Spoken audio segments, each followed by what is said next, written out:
Les éclats de lire. Fête du livre jeunesse. Les 26 et 27 mai 2018.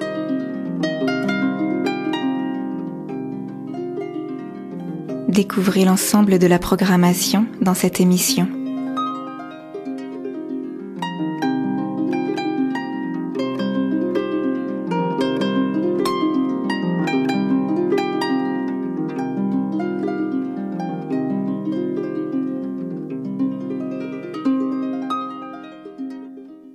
Bonjour à tous et bonjour à toutes et bienvenue dans cette avant-dernière émission avant les éclats de lire, la fête du livre jeunesse qui aura lieu du 25 au 27 mai 2018 au Vigan. Je suis en ligne avec Marine Rivoal qui sera parmi nous au Vigan. Bonjour Marine.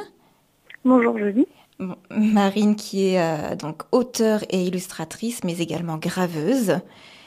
Oui. Et qui s'est décrit en 10 mots avec des mots, pourquoi pas, on va voir ça ensemble. Myope, courgette, acrobate, marin, méduse, blague, petite, lédidophobe, faudra en parler de celui-là, cacahuète et taché. Alors on va garder le meilleur pour la fin et peut-être que pour le moment vous pouvez nous expliquer pourquoi myope, petite et tachée. Ah bah ça vole pas très haut, hein. C'est pas ma faute. Qui me correspondent. C'est votre portrait robot, c'est ça? Oui, c'est ça, c'est un petit peu mon portrait robot. Et le mot compliqué, je l'ai quand même cherché dans le dictionnaire, c'est la phobie des papillons de nuit. Ah mince, ça c'est embêtant ça. Bon, on verra ça tout à l'heure peut-être. Marine, vous avez publié 2 albums au Rouergue et il y en a un 3e en préparation. Et ces 3 albums ont la particularité de s'adresser aux tout petits, c'est bien ça? Oui, c'est ça. Comment est-ce que vous êtes dirigée vers ce public?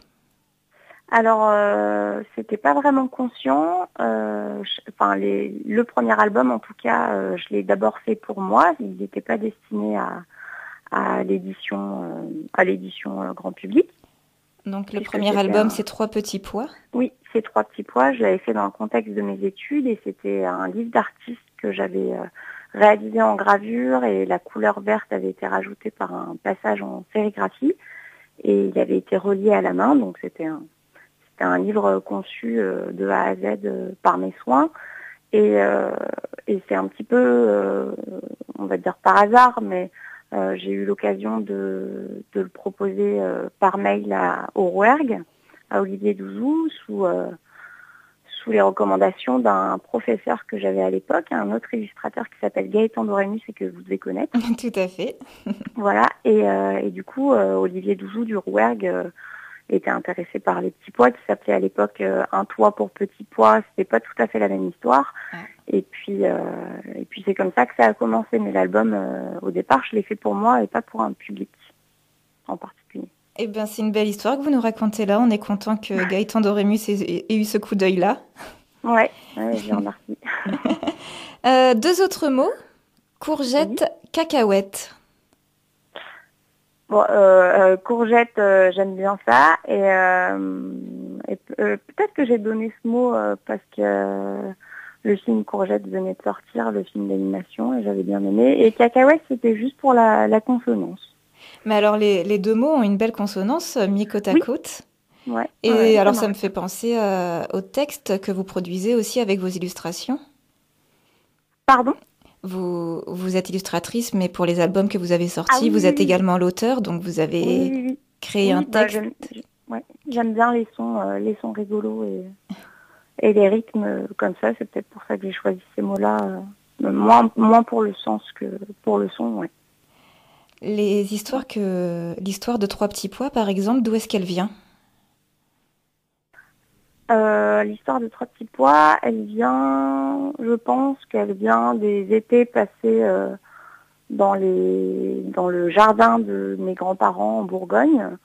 Et c'était vraiment, à l'époque, c'était vraiment l'aventure parce que moi, j'ai grandi en région parisienne et un jardin, c'était la folie, quoi. C'était l'aventure l'été, de pouvoir gratouiller avec des fourchettes dans la terre ou de pouvoir attraper des moineaux avec des pièges des pièges à souris, c'était vraiment extraordinaire. Donc je pense que ça vient un peu de ces souvenirs-là. D'où l'aventure de ces petits pois qui vont se balader Ouais. et rencontrer plusieurs péripéties pour finalement se retrouver bien au chaud. Oui, voilà, c'est ça, c'est bien résumé. Est-ce que vous pouvez un peu nous parler de votre prochain album qui sortira à l'automne au Rouergue? Oui, alors mon prochain Alors album, plutôt l'histoire et on parlera de la technique tout à l'heure si vous voulez bien.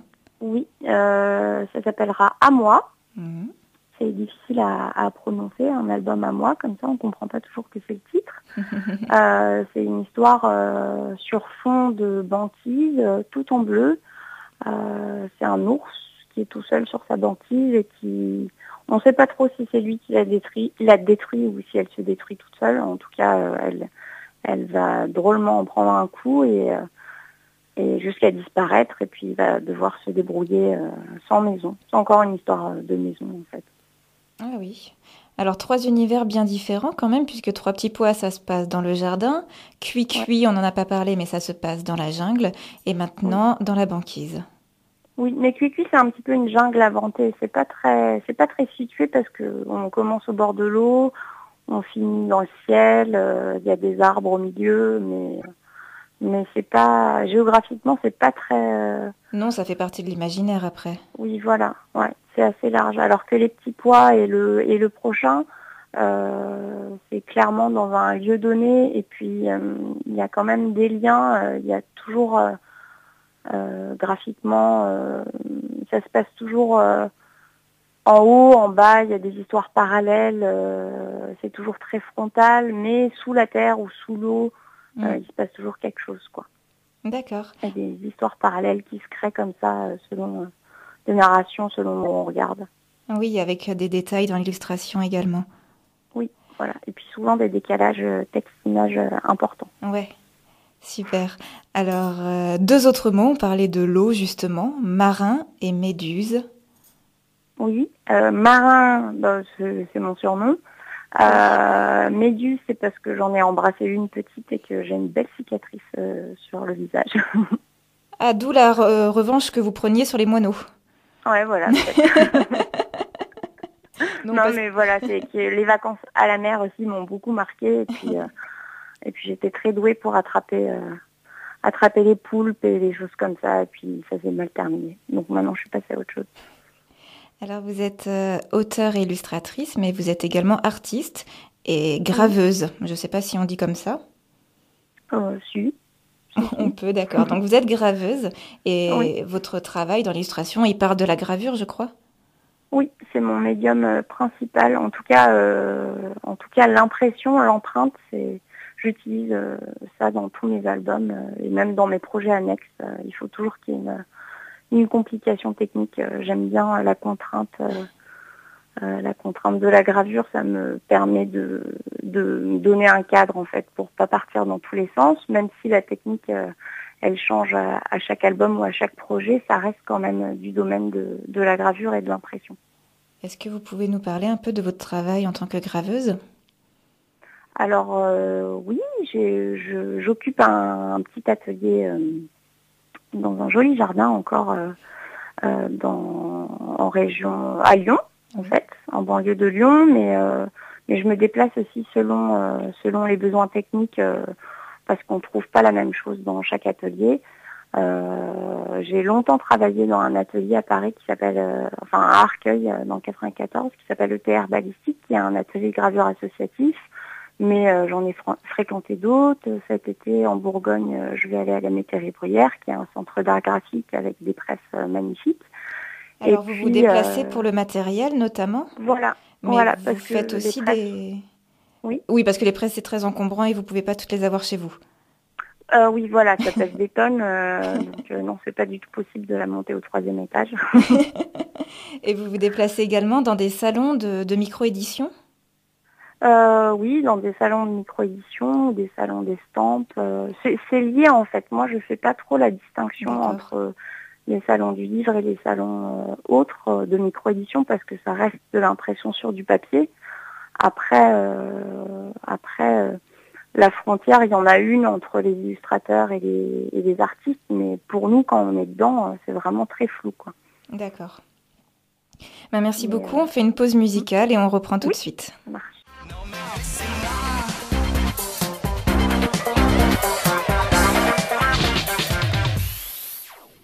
Vous écoutez bien l'émission des éclats de lire sur Radio Escapade. Je tiens à signaler à nos auditeurs qu'il y a actuellement de l'orage et que nous ne sommes pas à l'abri d'une petite coupure.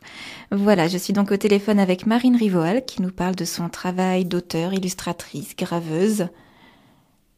Oui. Alors Marine, on l'a déjà dit, vous avez sorti 2 albums plus un en préparation. Et sur ces 3 albums, destinés à un public très jeune à chaque fois, des tout petits, vous employez toujours de la gravure, mais à chaque fois une technique différente. Oui, Alors, c'est un challenge que j'aime bien me donner. donc c'est pour le challenge vraiment que vous changez de technique ? Oui, et puis pour que ça soit pas monotone, parce que je m'ennuie assez vite, donc j'aime bien me donner des nouvelles contraintes à chaque fois, mais je le fais, c'est pas consciemment, hein, ça vient comme ça. À chaque fois, je cherche des nouvelles choses, j'aime bien me réinventer. D'accord. Alors pour 3 petits pois, je crois que c'est une technique de gravure un peu traditionnelle. Après, j'y connais rien du tout, donc arrêtez-moi si je me trompe. C'est en gravure sur zinc à l'eau forte. Oui, c'est une technique traditionnelle, en tout cas à l'eau forte, mais c'est une technique que j'ai un petit peu revisitée à ma sauce puisque je l'ai un petit peu modernisée, quoi. C'est de la gravure à l'eau forte au scotch. C'est de la cuisine. Au scotch, Voilà. c'est-à-dire ? Normalement, l'eau forte, c'est des plaques de métal qu'on recouvre d'un vernis et qu'on va gratouiller avec une pointe. Ouais. Et cette plaque vernie, on va la tremper dans un acide, un mordant. Et le mordant va attaquer la plaque là où c'est pas protégé. Et donc, on aura un dessin en creux ensuite qu'on va pouvoir imprimer avec de l'encre sur une presse. Et là, comme je suis pas du tout patiente, moi, j'utilise pas du vernis, j'utilise des morceaux d'adhésif que je découpe avec un scalpel. Donc, c'est du scotch de déménagement que je découpe avec un scalpel pour faire mes images, que je colle sur ma plaque de zinc et que je trempe dans l'acide. Et c'est pour ça que mes images ont un petit côté papier découpé parce que en vrai, c'est du papier découpé mais en métal. D'accord. Voilà. Si c'est pas très clair, je vous invite à regarder des images. Oui, bien des sûr. photos. Vous avez autre chose à dire sur 3 petits pois ou on passe au suivant ? C'est mon préféré. J'aime bien. Bon, on l'aime beaucoup aussi au Vigan. C'est gentil. Donc ensuite, en février 2016, vous avez sorti Cuit, pardon, réalisé en gravure sur bois. Oui, c'est du bois perdu. C'est une technique où on retransforme une plaque plusieurs fois. En fait, on grave un premier dessin, on l'imprime, on regrave la même plaque, on le réimprime avec une autre couleur, etc. Et à la fin, on n'a plus de plaque, un dessin qui ressemble plus à grand-chose sur la plaque, en tout cas. Et avec cette technique, vous arrivez à utiliser plusieurs couleurs différentes. Oui, avec la gravure, on peut utiliser quantité de couleurs, hein. Il n'y a pas de limitation, mais à chaque couleur correspond une plaque. D'accord. Voilà. Parce que 3 petits pois, c'est vraiment uniquement en noir et blanc avec des touches de vert pour les pois. Oui. Mais Cuit, au contraire, c'est une explosion de couleurs. En comparaison. En comparaison, oui, c'est sûr, c'est une explosion de couleurs, mais en vrai, il n'y a que 3 couleurs qui sont utilisées. Il y a 3 passages par image. D'accord. Voilà. Et qu'est-ce que je voulais dire ? J'ai oublié. Ah oui, quel bois est-ce que vous utilisez ? Si ça a une particularité Non, c'est un médium tout bête. Il n'y a pas de sens de fibre, comme ça, on peut graver dans tous les sens. Mais après, les bois, on peut aussi les choisir en fonction. Enfin, on peut choisir l'essence en fonction du rendu, parce qu'il y a des fibres et ça peut changer le trait en fait de l'outil, de la gouge qu'on utilise pour graver, parce qu'il y a des sens de fibres qui vont contrarier certains gestes. Mais là, j'ai utilisé du médium, donc le médium, on peut vraiment graver dans tous les sens avec des gouges. Et la particularité de cet album, c'est que je l'ai imprimé tout en noir, donc je réfléchis vraiment, tous mes travaux sont réfléchis en noir et blanc.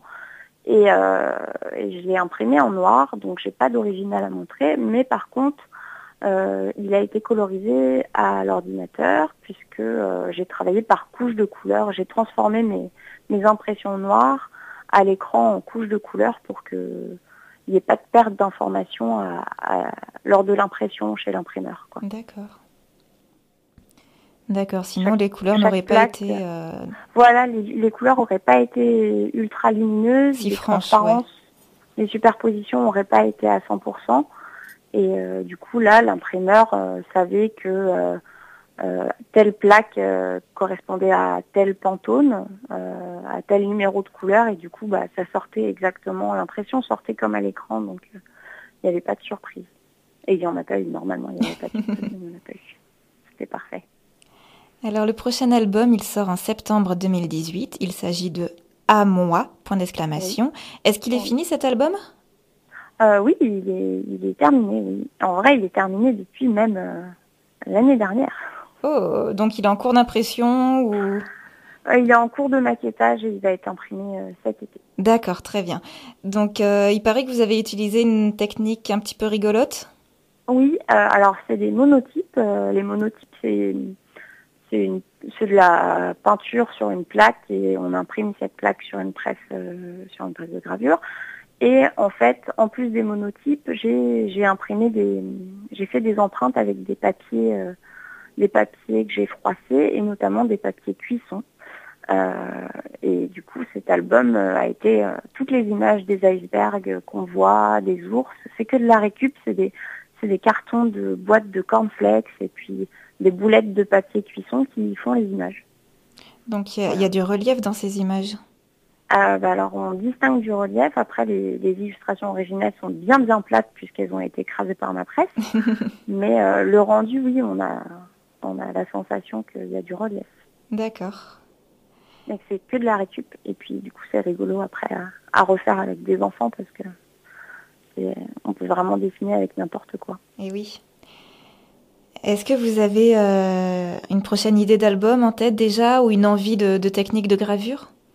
J'ai un prochain album en tête, oui, avec une technique un peu plus classique pour le coup. J'aimerais refaire un album en eau forte comme les petits pois, donc oui. Un projet ultra long qui mettra 3 ans à se graver, mais aïe. Mais voilà, il est un petit peu commencé là, ça y est, c'est un petit peu en chantier. Bon, on patientera alors avec votre prochain album, À moi, qui sortira en septembre 2018 au Rouergue. Oui.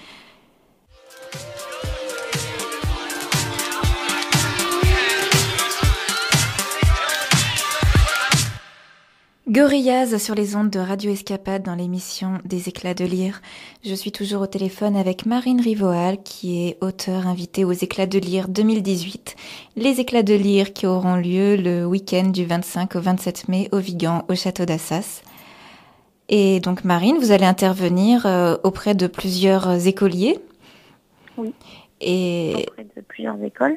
Oui, vous allez rencontrer des classes. Et ça, c'est quelque chose que vous faites souvent. C'est une partie importante de votre travail d'illustratrice ? Oui, c'est assez courant et régulier. Et puis ça nous, en tant qu'illustrateur, ça nous apporte beaucoup. Enfin, je parle pour moi, mais ça m'apporte beaucoup. Et c'est souvent du tout public. Enfin, ça peut. Il y a des rencontres un petit peu rigolotes. Ça peut aller. Avec mes albums, c'est vrai que c'est souvent des petits, ça peut être de la crèche, ça peut être du primaire, ça peut être... mais ça peut aussi, étonnamment, avec ces mêmes albums, ça peut toucher des publics... alors peut-être pour la partie plus technique et moins les histoires, ça peut toucher des étudiants, collège, fac ou école supérieure d'art, quoi. Alors là, vous allez rencontrer des petits et une rencontre avec des vraiment petits enfants, est-ce que ça se fait simplement ? Est-ce que c'est... Il vaut mieux que ça se fasse simplement parce que c'est compliqué les tout petits. C'est ça. Enfin, c'est pas ça fait peur la première fois, mais après ça s'étale par terre et puis on fait tout au sol et c'est un petit peu comme rencontrer des extraterrestres, quoi. C'est une rencontre du troisième type avec les tout petits, mais c'est assez agréable parce que ça passe sur d'autres, ça se joue sur d'autres ressorts, quoi. Sur du tactile, sur du son, sur c'est d'autres échanges qui sont tout aussi intéressants qu'avec des grands. Alors Vous allez notamment rencontrer la classe de Christa Cruvellier, qui est enseignante à Sumène. Et j'ai posé quelques questions à Christa sur la rencontre que ses élèves auront avec vous et sur le travail en amont autour de vos ouvrages. On va écouter ça tout de suite. Quel est l'intérêt pour des enfants de cet âge-là de rencontrer un auteur ? Alors, j'étais très dubitative sur cet intérêt-là quand j'ai commencé à participer aux Éclats de lire, il y a déjà 4 ans.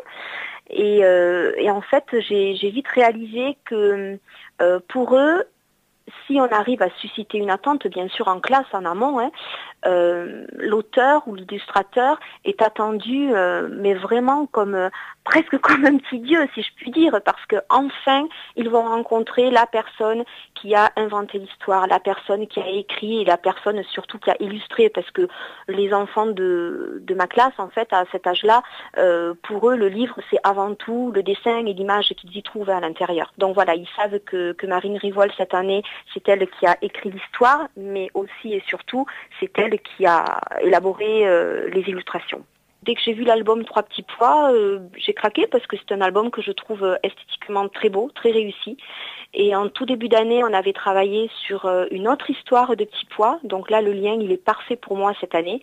Une histoire qu'on avait réécrite, qu'on avait imagée, illustrée de photographies et qu'on avait ensuite sonorisée. Et voilà, on a produit un petit diaporama qui raconte cette histoire-là en support numérique. Donc pour moi, le lien était parfait. Super. Est-ce que vous pouvez un peu nous parler de la réception de Trois petits pois auprès des enfants ?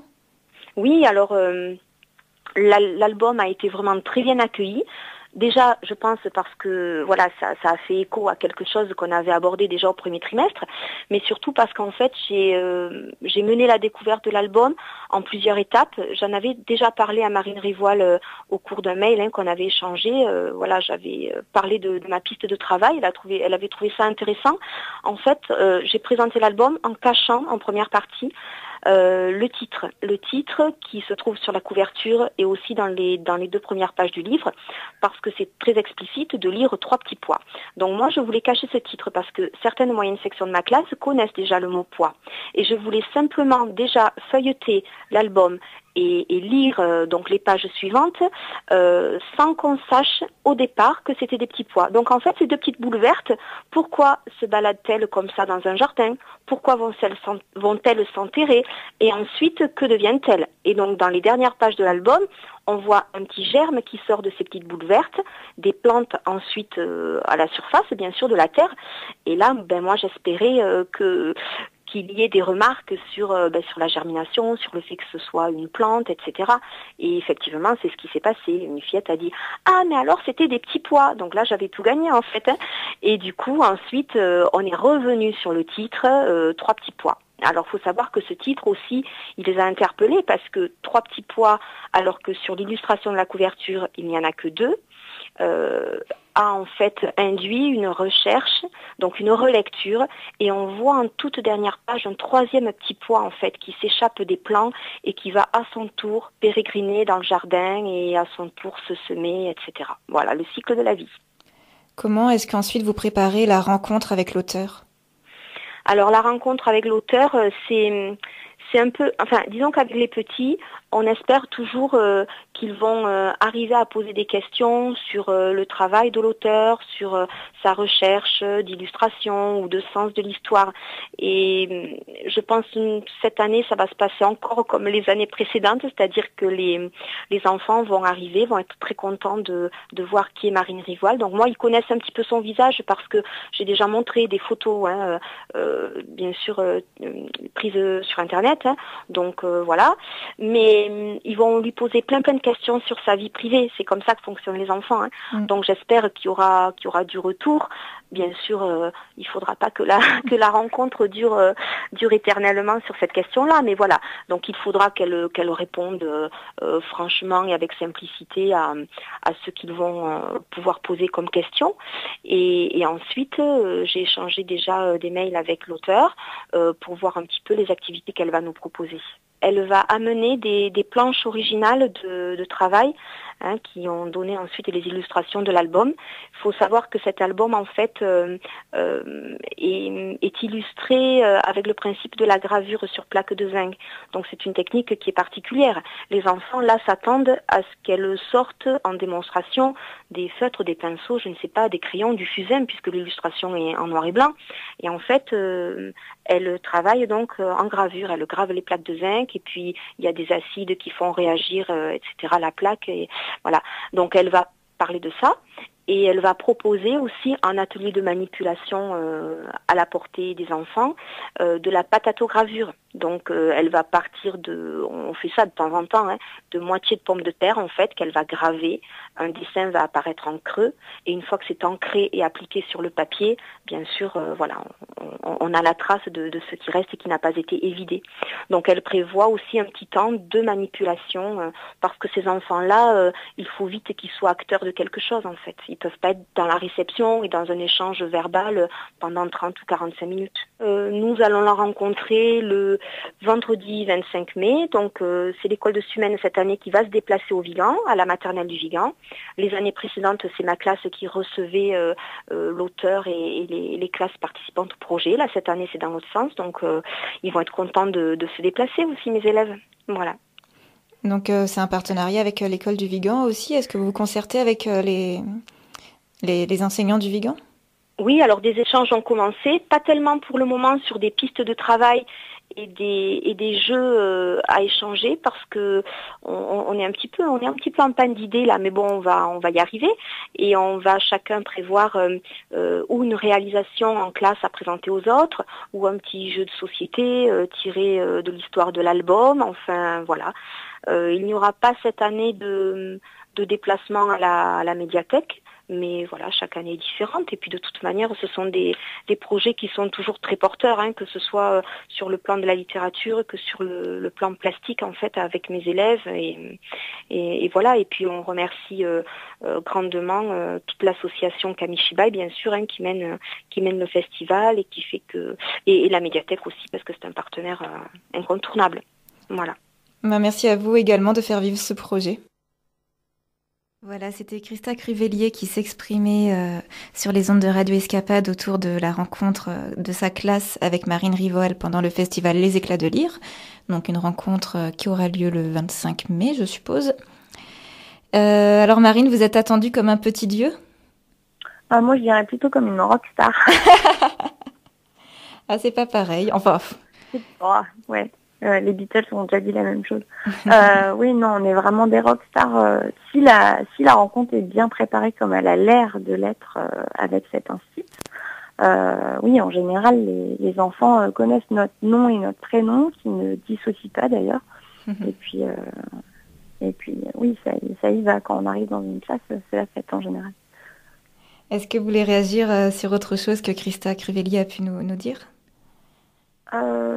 C'était vraiment c'était bien complet et bien résumé. Et oui, je vais leur proposer une activité de gravure simple et à leur portée pour qu'ils comprennent, ils fassent le lien avec ce que je vais leur montrer, parce que je vais leur montrer des plaques de gravure. Et c'est vrai que c'est toujours surprenant pour des petits de voir des plaques en relief, en bois ou en métal, quand ils s'attendent à voir des dessins, à voir des dessins sur du papier. Donc c'est effectivement hyper important de les faire manipuler quelque chose pour qu'ils comprennent le relief, le jeu d'empreintes. C'est valable pour tous les albums. Donc la patatogravure, ça ce sera en classe. Et pendant les éclats de lire, vous proposez également un atelier de lasagnographie. Ouais, c'est dur à dire ça aussi. Alors encore une technique rigolote? Oui, encore une technique rigolote et peu coûteuse, et puis facile à mettre en place. Surtout, en fait, j'utilise un appareil à lasagne en guise de presse, puisque ça pèse quand même beaucoup moins lourd, et puis c'est facile à transporter en TGV. Je propose aux gens de faire une technique qui s'appelle de la taille douce, de la gravure à la pointe sur du rénalon, ou là sur des briques de lait, puis de la pointe sèche, j'ai dit de la pointe douce, Oui. de la pointe sèche.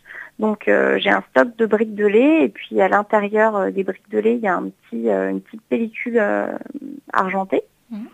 Et puis on va venir dessiner avec une pointe là-dedans. On va creuser, on va mettre de l'encre.